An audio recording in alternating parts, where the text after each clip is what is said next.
Yes, sir. Yes, sir. Hey, man, say, man, it's your boy J-Man back at again with a brand new video, and I am in a glorious mood. You want to know why? Those motherfucking Phoenix Suns lost. Can we get a round of applause, please? But nah, on the real. Hell of a series by Luka Doncic and the Mavericks. I told y'all when this series was going to start, I told y'all this series was not going to be easy for Phoenix. I told y'all if New Orleans, it took a perfect game from Phoenix to beat that New Orleans team. They were going to have a very tough time getting past this Dallas team without it being a stressful series. And lo and behold, it was a stressful series for Phoenix, 1000%. Of course, games 1 and 2, games 1 and 2 were very, very subpar games from Dallas. If I'm correct, did Dallas even win a game? No, Dallas was down 0-2. Jalen Brunson wasn't playing well for games 1 and 2, and then they went back home, and that's when kind of, I wouldn't say Dallas took control of the series, but that's when you could tell like Dallas felt a little comfortable. And like I said, Phoenix did the same shit that they did in that first series against New Orleans in game 1. You come out quick, you punch them in the mouth, you get a 10 to 15 point lead, you're winning, and then third quarter, early fourth quarter, you somehow allow the team to kind of create a run and come back. When you do, like I said every time I make these videos about when teams are up by a lot of points, I always say you have to make sure you win that game. You have to make sure that you keep your foot on the neck and you don't give them no time to gain confidence, no time to feel like if they fix this is a winnable game. No, you have to keep your foot on the gas pedal the whole time. And in game 1, Dallas made a run to almost come back. I believe they lost by like 8 points. So that goes to show that, and by the way, game 1 wasn't a close game. Like, it was out of hand, and then at some point Dallas went on the run, game got close, Phoenix held on, and they won. And like Reggie Miller and Kevin Harlan said, I mean, Chris Paul really hasn't been Chris Paul since game 2. And he's 37, he's an older player. And I said it when they were playing New Orleans, you have to maximize the games with Chris Paul. You have to maximize them. You have to, because Chris Paul isn't going to be able to give you 20 and 10 like he did with the Clippers, like he did with the Hornets. He can't do that no more. That's not him. And it doesn't, even if, I mean, of course it's still in him, but does he have the capacity to do that on a consistent level, consistently to win a series? No, he does not have that anymore. Which I'm not judging him for it. Age is age. I mean, he just can't. He can't drink Michael Jordan's secret stuff and turn back 24. So that's not going to happen. Spencer Dinwiddie had an outstanding game 7. I believe they showed up his stats. They showed his stats, I believe, in game 5. And he was shooting like 31% from the field.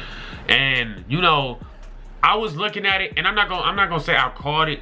But when you have a player like Spencer Dinwiddie who's an off and on player, I always bank on, okay, if he had a bad game, he's going to have a good game at some point. Especially with a player like him, especially with a player like Spencer Dinwiddie, he's going to have a game where he gets it going. And Lord and behold, he had it at the most important game possible for Dallas. That when they got Spencer Dinwiddie, it helped them free up the floor for Luka, more spacing. Also, you have somebody who can also take the ball out of Luka's hands. So when Luka's tired or when Luka just simply doesn't want to have the ball at that certain point in time, Spencer Dinwiddie and Jalen Brunson can take care of the ball. Even though they had Jalen Brunson originally, having Porzingis kind of freed it up a little bit more, because that's somebody who Porzingis was. Let's be honest, we knew Porzingis wasn't going to be happy with Luka dribbling the air off the ball and not getting his fair share of time with the ball and getting 20 shots. Of course, that's what Porzingis wants. And when you're playing with Luka Doncic and you're playing in a situation where he's going to be dominating the ball, it's not really going to happen like that. Jason Kidd did a hell of a coaching job. It was already, I wouldn't say it was destined for disaster, but that's also something that flew under the radar, is that Jason Kidd's always a basketball mastermind. Like, this is the same dude who had somebody run into him so he could get a free timeout when he was coaching Brooklyn. You know what I'm saying? Like, when like his basketball mind frame is Chris Paul-esque. He's one of the greater basketball minds this league has ever had. So in that case, In a playoff series where you have to key in on matchups, adjustments, all that stuff that goes into winning a playoff series, he gets the stamp of approval in. Yeah, he only has one championship, but Jason Kidd's one of the greater basketball minds ever to play this game. Another question that needs to be asked is how much longer does Chris Paul have in the tank? And what does Phoenix do now? If you ask me, Reggie Miller, I believe Reggie Miller was talking about it during the game. He was saying something around the realms of, you know, Devin Booker and DeAndre Ayton are mainly supposed to carry the load, while Chris Paul is just there if he's needed, and he's more of a cruise control guy. He's more of like the leader, keeps everything in check, but he's not mainly the #1 guy. And I feel like in this playoff series, I feel like they kind of tried, not in this playoff series, this whole playoff run, Chris Paul has had to be the #1 guy, which is kind of just too much to ask for Chris Paul, let alone any 37-year-old. Yeah, LeBron's doing the shit, but I'm pretty sure that shit is adding up with LeBron as well. So, you know, I don't know how much longer Chris Paul has. If you ask me, in my humblest opinion, I do have a little bit of bias. I want Chris Paul to sit his old ass down.